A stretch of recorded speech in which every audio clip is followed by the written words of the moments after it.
Doctors یہ کہتے ہیں کہ عمران خان کو قوت سماعت میں کمی اور کان کے اندرونی فنکشن میں خرابی کی وجہ سے ورٹیگو کا سامنا ہے، یعنی انہیں چکر آتے ہیں، جس میں چند سیکنڈز کے لیے چکر آتے ہیں، اور یہ کیفیت کان کے اعصابی نظام کی کمزوری سے جڑی ہوئی ہے۔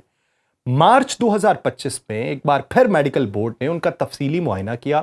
اس وقت بھی کان کی شکایت برقرار تھی، لیکن دیگر تمام میڈیکل ٹیسٹ کیے گئے اور ان کی رپورٹس نارمل پائی گئیں۔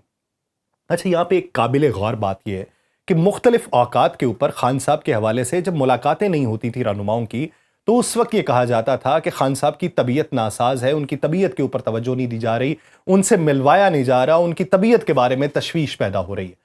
پھر اکثر اوقات جب ملاقاتیں بحال ہوتی تھیں تو واپس آ کے کہا جاتا تھا خان صاحب کی طبیعت بڑی حشاش بشاش ہے، وہ بالکل ٹھیک ٹھاک ہے، انہیں کوئی مسئلہ نہیں۔ تو یہ پوچھا جاتا تھا کہ پھر ان کے بارے میں یہ قیاس آرائیاں کیوں پھیلائی گئیں؟ تو جواب یہ ملتا تھا کہ اگر وہ قیاس آرائیاں نہ پھیلائیں تو ہمیں کیا معلوم کہ ان کے ساتھ کیا ہو رہا ہے، یا ان کی طبیعت کیسی ہے، یا ان کو کیسی سہولیات مل رہی ہیں۔ یہ عذر اٹھایا جاتا تھا مختلف رہنماؤں کی طرف سے۔ اب اگر یہی بات ہے تو کیا عمران خان نے اپنے کسی قریبی ساتھی کو یہ بات پہلے بتا رکھی تھی کہ میرے کان میں مسئلہ ہے؟ ڈاکٹرز کہتے ہیں کہ مجموعی طور پہ وہ صحت مند ہیں اور یہ علامات معمولی نوعیت کی ہیں، لیکن کچھ لوگ اس کا بڑا ہوا بنا رہے ہیں کہ نہیں، یہ بہت تشویشناک صورتحال ہے۔ ورٹیگو یعنی چکر آنا اور کان میں دوہری گونج کا سنائی دینا، اس کی بنیادی وجہ وہ نازک توازن ہے جو ہمارے اندرونی کان، آنکھوں اور دماغ کے درمیان مسلسل ڈیٹا کے تبادلے سے قائم رہتا ہے۔ ماہرین صحت یہ کہتے ہیں کہ اندرونی کان کے لیبارنتھ میں یعنی ایک اینڈ ویلف بھرا ہوتا ہے، اور اس کے اندر موجود باریک بالوں جیسے خلیے حرکت کو ناپ کر دماغ کو میں کہاں ہوں کی اطلاع بھیجتے رہتے ہیں۔ جیسے ہی یہ نظام کہیں سے کمزور ہو، غلط سگنل بنتے ہیں یا سگنل آنا ہی کم ہو جاتے ہیں، تو دماغ کے لیے حقیقت اور جسمانی احساس میں فرق کرنا مشکل ہو جاتا ہے۔ اس کا نتیجہ کیا نکلتا ہے؟ چکر آتے ہیں، ڈگمگاہٹ ہوتی ہے، اور کبھی کان میں مستقل شور یعنی متبادل آوازوں کی گونجنے کی صورت نکلتی ہے۔ عمر کے ساتھ ساتھ سننے والے بال جو خلیے ہیں ان کی قدرتی گھسائی ہوتی ہے، اور برسوں کی دھیمی شور یا آلودگی بھی اس خرابی کی راہ ہموار کرتی ہے۔ اسی لیے بہت سارے لوگ 65 کی عمر کے بعد ان شکایات کو زیادہ شدت سے محسوس کرتے ہیں، لیکن جسمانی طور پہ فٹ افراد میں یہ تبدیلیاں نسبتاً دیر سے نمایاں ہوتی ہے، کیونکہ ان کا اعصابی نظام اور دوران خون عمومی طور پہ بہتر رہتا ہے۔ اور ورٹیگو یعنی اندرونی کان سے اٹھنے والے اسباب میں سب سے عام جو ہے وہ بینائن پیری آکسس مل ہے، جو پوزیشنل ورٹیگو کہلائی جاتی ہے، جسے BPPV کہا جاتا ہے، جس میں آرٹریکل سے چھوٹے کرسٹلز یا اوٹوکنیا اپنی جگہ چھوڑ کے نیم دائروی نالیوں میں جا بیٹھتے ہیں۔ سر کی مخصوص پوزیشن پہ یہ ذرات اینڈ ویلف کے بہاؤ کو غیر معمولی طریقے سے ہلاتے ہیں، اور دماغ کو غلط حرکت کی خبر ملتی ہے، تو کمرہ گھومتا ہوا محسوس ہوتا ہے۔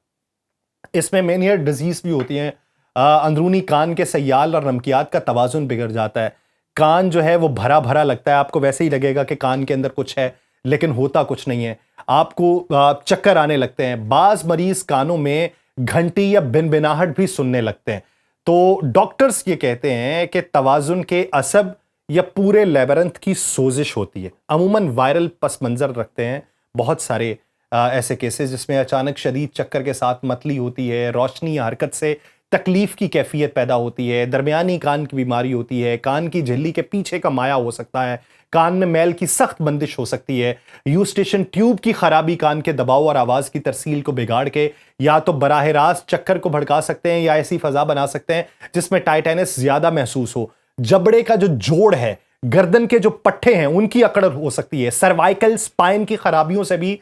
جو ہے وہ اس طرح کے کان کے سگنلز میں مداخلت ہو سکتی ہے۔ اس لیے بعض مریضوں کا چکر، گردن موڑنے یا جبڑا چبانے سے بھی یہ چیزیں بڑھتی گھٹتی ہیں۔ یعنی اکثر اوقات آپ کو یہ ہوگا کہ آپ کا کان بند ہے، یعنی آپ مری کے راستے نیچے اترے ہیں، اور جب آپ یہ علاقہ کور کریں گے اور پہاڑوں کی زمین سے نیچے اتریں گے، یعنی سالٹ مائن سے جب آپ نیچے اترتے ہیں تو آپ کے کان بند ہو جاتے ہیں۔ تو اکثر اوقات آپ جمائی لیں یا اس طرح اپنی گردن کو کریں اور جبڑے کو پیچھے کو لے کے جائیں تو اکثر اوقات وہ کان کھل جاتے ہیں۔ تو یہ اسی طرح کی کیفیت ہے، یعنی دماغی تنے یا چھوٹے دماغ کے جو ہے وہ بھی فالج کے بھی خطرات بہت سارے لوگوں کو ہوتے ہیں، خون کی نالیوں کی رکاوٹ بھی ہو سکتی ہے، ملٹیپل اور اسباب بھی ہو سکتے ہیں جن میں چکر کے ساتھ دوہرا دکھائی دینا بھی ہو سکتا ہے، بولنے میں بھی لڑکھڑاہٹ ہو سکتی ہے، جسم کے ایک طرف کمزوری یا بے حسی جیسے اعصابی اشارے بھی شامل ہو سکتے ہیں، اس میں مائیگرین بھی ہو سکتی ہے اور نہیں بھی ہو سکتی، مخصوص محرکات یعنی نیند کی کمی بھی ہو سکتی ہے، ذہنی دباؤ بھی ہو سکتا ہے، تیز روشنی بھی ہو سکتی ہے، بعض اور غذائیں بھی ہو سکتی ہیں، یعنی توازن کے نیٹ ورک کو عارضی طور پہ جو بگاڑ دے اور مریض کو اٹھتے بیٹھتے بھی چکر آ سکتے ہیں، روشنی اور آواز سے چڑچڑا پن بھی ہو سکتا ہے، کانوں میں آواز مختلف اوقات میں آنا محسوس ہو سکتا ہے۔ تو اس کی وجوہات کیا ہیں؟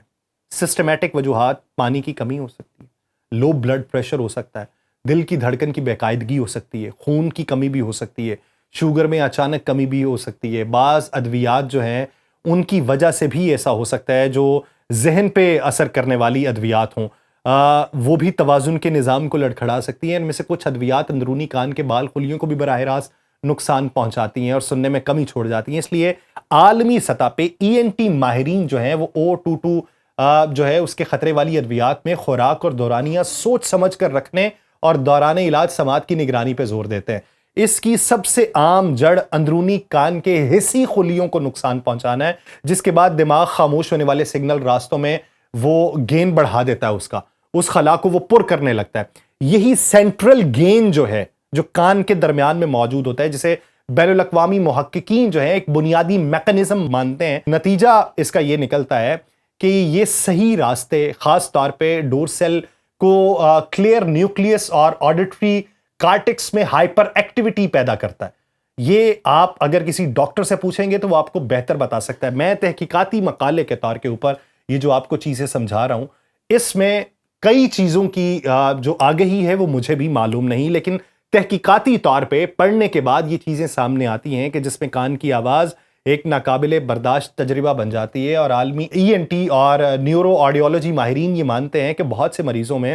گردن، جبڑے یا چہرے کے اعصاب یعنی پٹھوں سے آنے والی جو حسی فیڈ بیک ہے وہ ماڈیلیوٹ ہو سکتا ہے، چنانچہ گردن یا جبڑے کی حرکت سے آواز بھی بدل سکتی ہے کان میں آنے والی۔ یہ عنصر اس طرف اشارہ کرتا ہے کہ دوسری طرف دھڑکتی یا دل کی دھڑکن کے سنگ میل کھاتی جو پلز ہوتی ہیں وہ اکثر خون کی نالیوں کے مسائل بھی پیدا کر سکتی ہیں۔ ماننے کو تو چھوٹا مسئلہ بھی ہے، ماننے کو بہت بڑا مسئلہ بھی ہے، اس کی پیچیدگیوں کے اندر جائیں گے تو بہت ساری اور چیزیں نکل آئیں گی۔ اب اس میں پلس مائنس کیا ہے، اس میں حقائق کیا ہیں، اس میں خدشات کس حد تک درست ہیں، اور اس میں علاج کے لیے آپشنز کیا ہیں،